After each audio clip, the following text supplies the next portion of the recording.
अस्सलाम वालेकुम जी। इस वक्त हम मौजूद हैं जंडी चौधरा आज़ाद जम्मू कश्मीर में।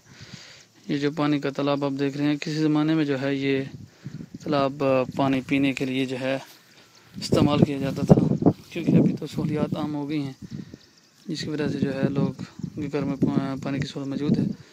लेकिन कुछ अर्सा अगर पीछे चले जाएँ तो ये जो तालाब है, ये जो आपको नज़र आ रहा है, ये पानी के लिए इस्तेमाल किया जाता था, पीने के लिए।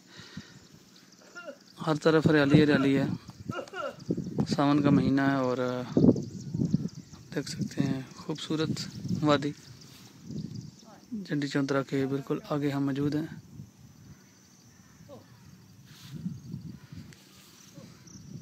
कटर रास्ते लेकिन खूबसूरत। यहाँ पर आना मुश्किल लेकिन खूबसूरत ज़रूर है।